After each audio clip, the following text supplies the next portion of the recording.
everyone, and welcome to Time and Money Mastery. We are your co-hosts. I'm Indiana. And I'm Sam. Before we dive in, make sure you hit that subscribe button so you never miss out on any of our episodes. Now, let's get started.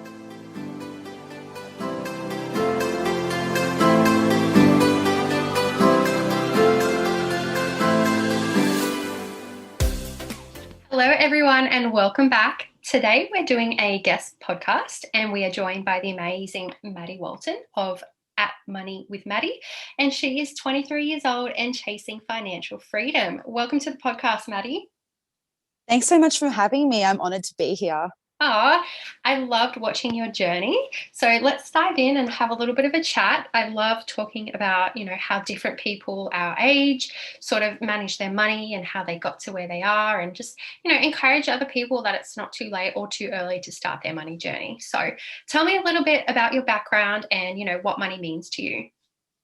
Yeah, I totally agree. I absolutely love seeing everybody from the financial community come together and learn more about literacy in the financial world. So yeah, it's awesome. But yeah, a little bit about me. I've always been a saver at heart ever since I was little, even though in my family, it was very hush-hush about personal finance and finance in general. We would never speak about the mortgage payments or what my parents got paid or anything like that. So I've been very sheltered ever since I was young in regards to money. But growing up and getting into my teenage years, I was very interested in it still. So I sought other sources for it and found podcasts and things like that that would increase my literacy, and found an absolute love for personal finance and everything to do with building wealth for myself. So it's been ever since a young age. I've been a little saver, and I'm absolutely obsessed with seeing those numbers grow. So I love that. Can you remember sort of like the first time money became a thing to you? Was there one purchase or one toy that you really wanted to get? I really wanted an electric scooter when I was 7. And I begged my mum and dad, and they're like, okay, well, if you do chores every single day, we'll give you $1 a day. And it took me 2 years to save up for this really cool electric scooter. And I guess that's probably where it's come from. But yeah, that $700 scooter, it was so worth it. That's commitment, for a kid every single day, I reckon. For a kid. Yeah, I think I would have gotten bored by a week. My parents definitely took advantage of me. They loved me doing the laundry and the dishwasher and cooking meals. And I made my sister and I lunch for school. They loved it. Wow. That sounds like a good deal. But hey, I guess, they clothe us and feed us, and they give us rent for half of our lives. So I guess that's something. Yeah, I can't argue with that. So what do you do for work, and what's your living arrangements? So full-time, I am a medical researcher. I study at the university and am looking into malaria vaccine development. I absolutely love it because I feel a lot of money goes into helping first world countries, wealthy people with cancer and things like that. So being able to help people of the developing world with the diseases that they have to fight on a daily basis, it's really important to me to help those less fortunate. So I feel like I'm doing something really valuable with my time, and I love that. But as well, on top of that, I also work part-time in retail on Thursday nights and weekends. So I am a busy girl. I work 7 days a week. Amazing. That's you're honestly it's like holding up a mirror to myself. We just grind, don't we? But how did you get into... the hustle is real. It is. It really is. How did you get into medical research? And a malaria vaccine, that seems really specific. Yeah, so I graduated from my university last year. I finished my bachelor's and honours degree. And as pretty much the week before I graduated, a job popped up on Seek, and I'd had research assistant put in as a search and to get emails when anything popped up for the last 6 months. And this job popped up at the university I graduated from for the malaria vaccine program there, because we have a dedicated institute for it, which is really cool. So I applied for it. Fingers crossed. I was so stressed. I was like, this is such a dream job for me. I would absolutely love to do it. And yeah, hustled my way through it. They really loved me, and here I am. I love that. So Did you work the whole time you were studying that first degree? Yeah, so my degree was 4 years, and I was working my part-time current retail job all the way through that. I worked 40 hours a week with them. Wow. So not really part-time, but Yeah. I was a part-time contract. But now that I've started full-time at this other place, I've dropped back to 3 days a week there because I'm full-time Monday to Friday at this other job. So Yeah, fair enough. So did you support yourself fully, like through uni, would you say? I pay for everything myself technically. I was very lucky to live with my dad as well, and he supported me even though I pay board. I pay for my own utilities and my food, but obviously I pay a little bit less for water rates and all that stuff. So I feel very grateful and privileged to have lived at home, and I do definitely have to acknowledge that in my journey. Yeah, that is a good leg up, but at the same time you were still, working 40-hour weeks and paying bills and things like that. So you're basically an adult like the whole way through.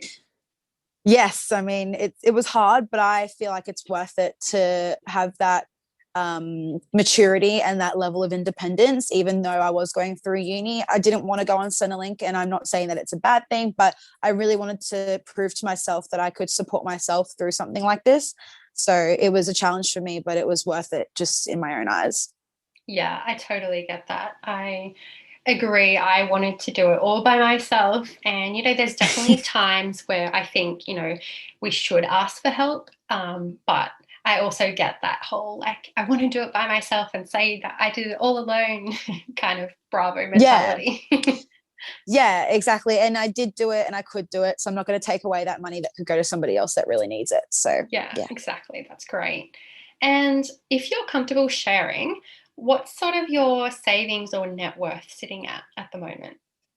Yeah, I mean, I absolutely love it. Ask me all these questions. I'm so pervy about other people's financial lives. Me So too. it's only fair that I'm the same. So I'll tell you what I earn because it probably will make more sense, but I earn 72,000 per year at my full-time job before tax. I get 17% superannuation with that, which is really cool because Wow. I work at a university. I'm very lucky.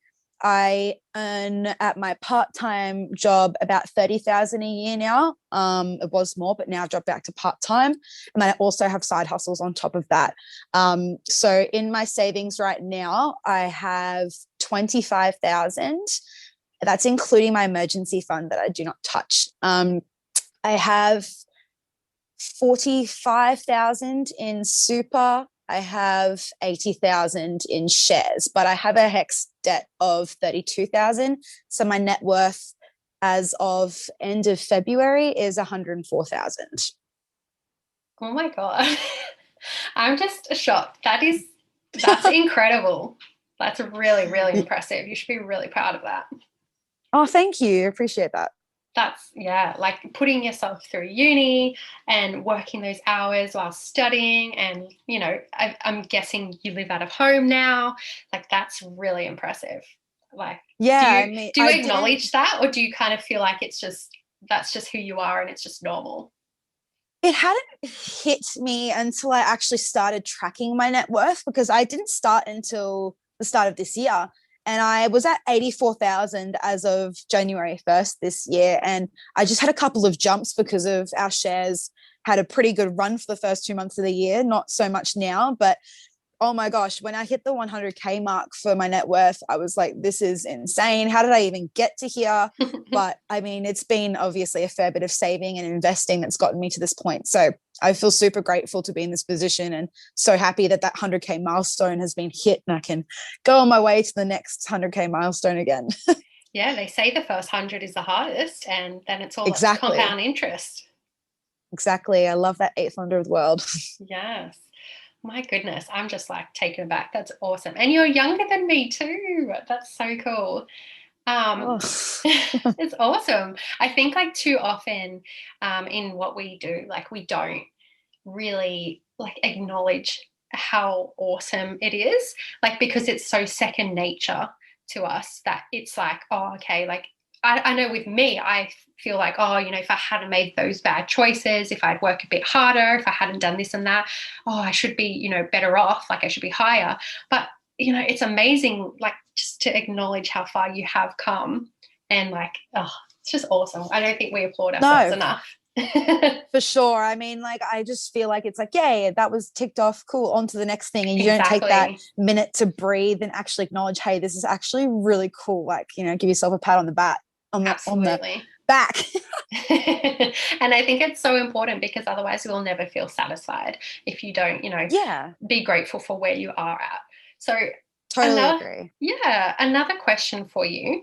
Um, you said from January you kind of to now you kind of jumped a bit. Would you say that was purely because of like share prices, or was there anything else that you did to kind of accelerate that?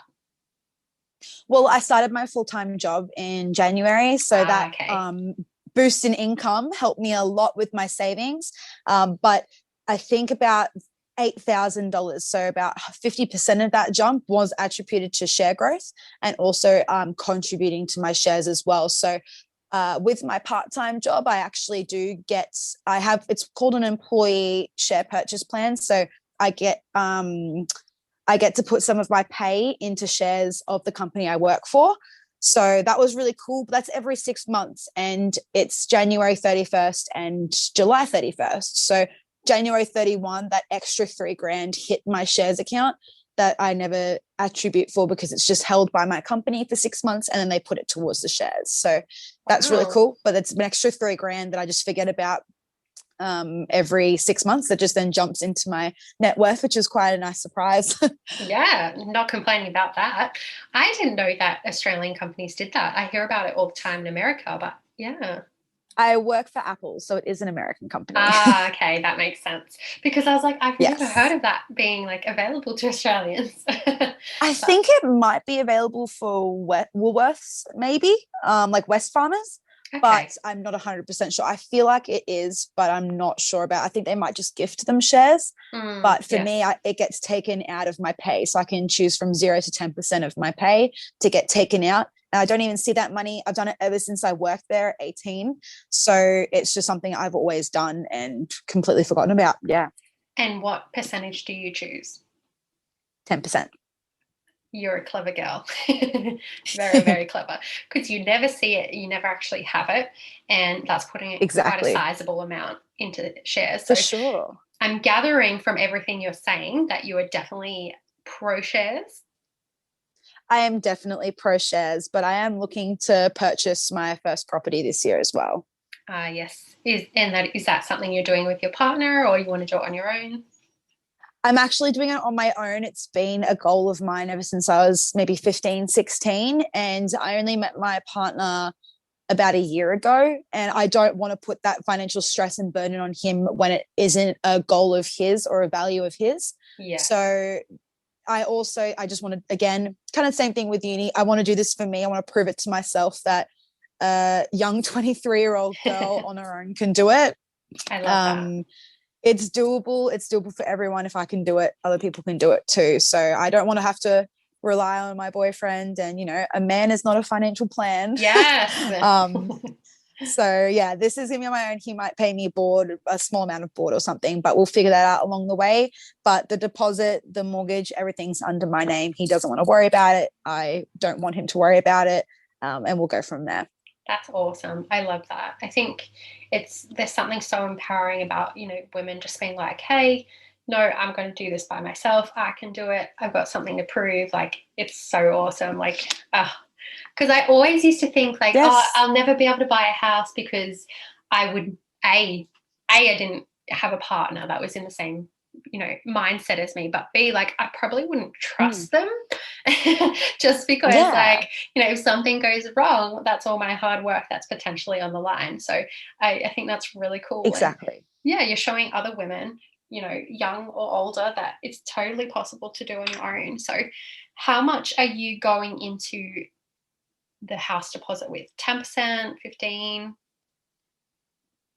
I'm aiming for 12. I do have about 15 to 17% at the moment, but I've decided that I want to pay LMI, which is lender's mortgage insurance for people that don't know, where you pay the bank a certain amount of money and that just gives them insurance against you if you default on the loan. So I've decided I want to pay that. It'll be about $6,000. But if I paid my 17% now, it would still only be about 3 or 4 grand. So instead of me throwing that extra $20,000 into a deposit, I can keep that in an offset account as my emergency fund, because when you buy a house, you just don't know what might go wrong. There might be a flood, there might be a leak, you don't know. And I want to have that security blanket there, and I'll be putting that in an offset account. So it's still offsetting my loan. Yeah, that's really, really smart. I definitely am also looking into buying a house, and I'm looking at, getting a loan that does have offset facilities, because I think it's so incredibly smart. For our listeners who might not understand it, do you want to kind of just explain what an offset account is? Yeah, so an offset account is basically what the word means, offset. So say if I have a mortgage, I've bought a home for $500,000 and I've put a $100,000 deposit down, my loan amount would be $400,000. Say if I have an extra $20,000 that I can put in a bank account against my loan, I would only be paying the interest amount on $380,000, because the $20,000 is sitting in my offset account, and that offsets the loan. So essentially, if I had $400,000 in this offset account, I would not be paying any interest on the loan, which is really cool. That's awesome. But it's still my money, and I still have access to it. Yeah, I think that's the best part, is that you still have access to it. It's not tied up in your mortgage completely. Like, you can still pull it out if you really need to. Yeah, it's something I don't hear enough people talking about. So that's a good one. I wanted to ask you, what are your sort of biggest money regrets, or do you have any? I had a credit card when I was 18. Oh. It was because I wanted to go on holidays. I had the money though, but I feel like when people are savers, they see the money in their bank account and they do not want to touch it. They don't want it to dwindle down. And I thought, well, I'm going on this overseas holiday. I did an ANZ credit card. I got a platinum one, so it had all the points on it. And it said if you spend $3,000 in your first 2 months, you'll get $75,000 worth of points, which was over $1,000 worth of vouchers for anything you want to spend on, which I was like, hell yes, free money. But I, at the time, even though I'm a good saver and I always paid it off on time, which was great, I spent it a lot. And if anyone wanted to go out or do anything, I would always say yes. I would never decline, because, hey, I'll just put it on my credit card and I'll pay it off when I get paid next, because I wouldn't stick to a budget, because I always had the money there. Yeah. So after nearly a year of having that, I was like, nope, this is enough. I really need to crack down on, saving for my home. I'm canceling it. I'm getting rid of it. So I got rid of it within the year, but there was some times there where I did spend a lot more than I should have, and it was not smart of me. So I had to reflect on that and cancel it and cut it up. Do you think you got to a point where you were spending more than you were earning? I did. And there was one point where I had to take a bit out of savings to pay for it. And I wasn't saving anything at all in that point in time. I was, side note, I was saving through the First Home Super Saver Scheme and through the 10% shares through my part-time job. But that was money I wasn't seeing. So it was only the money that I was seeing come in my bank. I would put it all on the credit card, because that was what had to be paid off. So I was technically saving in that time, but I was definitely living above my means when it came to my post-tax income. Yeah. And then you kind of get to the end and you're like, oh, what do I have to show for the last year, Exactly. When that tax return comes around and it's like, you've earned 40K this year, but you've spent like $30,000 on things, or it was just like, oh my goodness, I lived at home at that time. And I'm like, why do I have no money to show for this? I should be taking more advantage of the privileged situation I was in. So yes, not fun of me, but that's okay. I'm not happy with that. But that's okay. We all have those things. Exactly. Have you done any travel? I have, and I did have travel booked during COVID, like pretty much everybody. I went to France when I was 15 on exchange for a month, and I went to school there, which was really cool. I've been to Hawaii with my family. I luckily in October and November of 2020 went to the East Coast of America and Bahamas with my best friend, which was amazing. Do you mean And I was meant to go to 2019? 2019, yes. I Sorry, was like, 2020, geez, my girl, goodness. how did you get there? I basically rule off the entire 2020. I mean, what year was that? But Exactly. yes, 2019. Sorry. That was an amazing trip. Very lucky. We stayed with family. So even though it was a very luxurious holiday, we didn't have to pay for any accommodation, which was just incredible. And I was meant to go to Hawaii for a month in April last year with my partner, which was going to be a dream. I love Hawaii. I want to live there one day, and I wanted him to experience it. But yes, that got cancelled. So that's devastating. Yeah, I feel you there. I had a Europe trip and an America trip booked. I was so Oh, excited. I was finally going to see Texas and see a real life rodeo, but that didn't oh my happen. goodness. I know. Oh, such a shame. See, that's one of the things that I'm always like, oh, if I hadn't spent so much money on travel, like I would have like 40 grand extra. But then I'm like, you know what? Like those memories are just, you can't replace them. And especially in like, the time that we're living in, like who knows when we're going to be able to travel again. And I'm so grateful that I did spend that money and make those memories.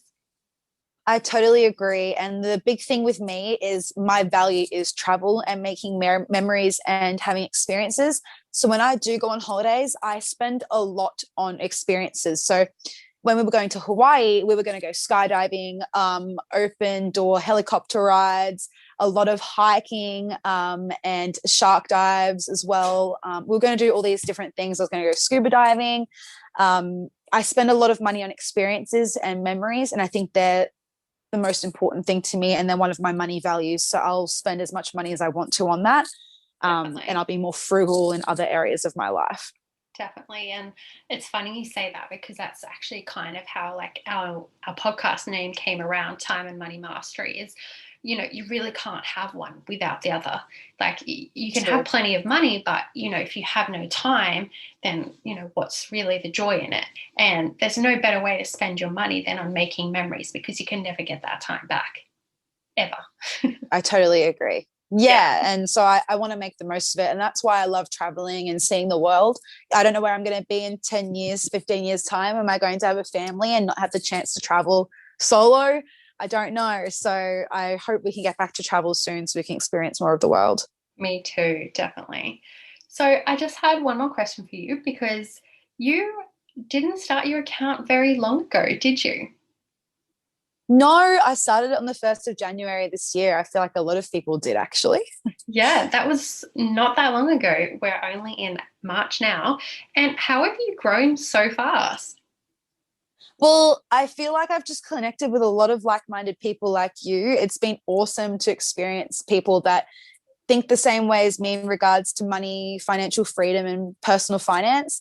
And I've just connected with a lot of people on this platform, and yeah, really just grown a lot. And I've been shocked with the amount of love and support I've received from my friends and family and people that I don't even know and I'm learning from as well. So I don't even know how it's grown so quickly, but a lot of people have been tagging friends in comments and sharing my posts, and I feel the love so much. Yeah. And it's been so amazing to see it grow. But I've taken a break from it this week because I've had a major exam, but I'll be back on it this week, I promise. I love seeing your content. It's like I'm always just shocked by how detailed you are.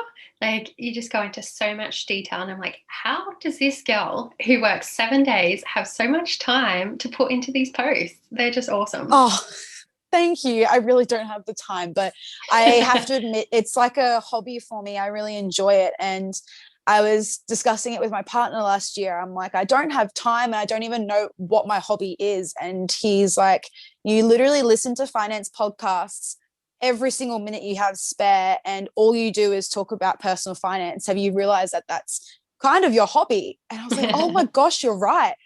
And he's like, I feel like you should, everybody asks you and everyone comes to you for personal finance and questions about budgeting and index funds and investing. Why don't you share it with more of the world? So I was like, oh, that's a great idea. So now it's kind of like my little hobby that I have for myself, and I absolutely love it. And it's been so much fun experiencing and people messaging me saying how much I'm helping them and the ideas that they're getting from my page. So I absolutely love it, and it gives me so much joy. Yeah, it's awesome. It's so nice too. Like, I think just even publicize such like a taboo topic. Like, I was similar to you. Like, I grew up like, not talking about money. And if we did talk about money, it was always from scarcity. And it was always, there's not enough money or Mm, money is a bad thing. And, I think especially as women, I think we really need to talk about it. And we I need to, totally agree. yeah, we need to make it totally a normal thing because it is, money is, a key part of making the world go round.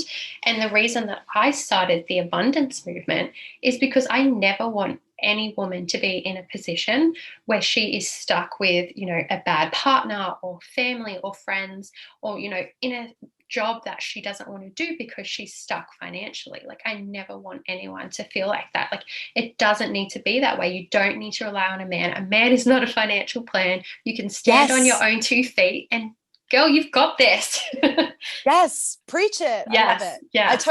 I 100% agree. And I feel like people do say that money doesn't bring happiness, but it does bring freedom and a sense of relaxation in your life and support and being comfortable to do the things that you actually want to put your time into. As you said, like time and money, they go Yeah. hand in hand.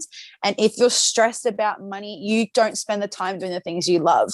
So Yeah. I'm not obsessed with money. I'm just obsessed with creating extra time for myself and experiences for myself that money can provide me. Absolutely. And what is something that you wish you could tell yourself when you were a bit younger? When you were, say, 15, 16, or when you had your credit card and you were going crazy? What do you Mm. wish you knew back then? Be more grateful and take into account the privileged position that I was in. Living at home, I should have taken that privileged position more to heart and saved as much as I could and not be frivolous with it, which saying that to an 18-year-old is if anybody's going to listen, you just get out of school, you want to enjoy life, and that's great. But don't spend $5 here and there. Did you know that $5 a day is like over $1,800 in the year? So if you just spend $5 here and there going, oh yeah, that's only a little bit of money, it really adds up. And just for me to spend so much money on food, because I love food, and I feel like everybody can understand takeout restaurants, I spent a lot of money on that. And especially did back then. But I would definitely say to my 18-year-old self, you can say no to people. You can say no. You don't have to go to that concert. You don't have to go to that expensive dinner. You don't have to buy that round of drinks to your friends. You can say no. And I never said no to anybody. And I feel like that's where a lot of my money went. So being smarter and what's the word? Being smarter and more intentional with my money Yeah. would 100% be my advice to myself. Yeah, I love that. Thank you so much for joining us today. It's been awesome. I know it took a little bit for us to, schedule in a time that worked with both of us because we have such crazy schedules, but I'm so glad we did because you are just amazing. You are killing it. I can't believe, how well you're doing and you're just balancing it all. And you honestly sound like you just have your shit together and it's awesome. I love it. Now, if people want to find you, where can they do that? So I'm on Instagram at Money with Maddie. I've also created a TikTok with the same username. Haven't started it yet, but watch this space. That is my goal for the next month to get that started. But yeah, follow me. We Send need me to collab. Yes, 100%. No, follow me, send me a message. I'm always here to support everyone. And I'm so excited seeing everybody's goals and what they want to learn and achieve. So yeah, it's absolutely awesome. Amazing. Thank you. And we'll catch you next time. Thank you. So that's a wrap. If you loved today's episode, leave us a 5-star review on Apple Podcasts and let us know why you loved it. And if you know someone who needs to hear this, then send it their way and share it to your stories, tagging us at Time Money Mastery. Feel like you're wanting just a little more? Jump on over to our Facebook community. You can find the link in the show notes. That's all from us today, fam. We'll see you soon.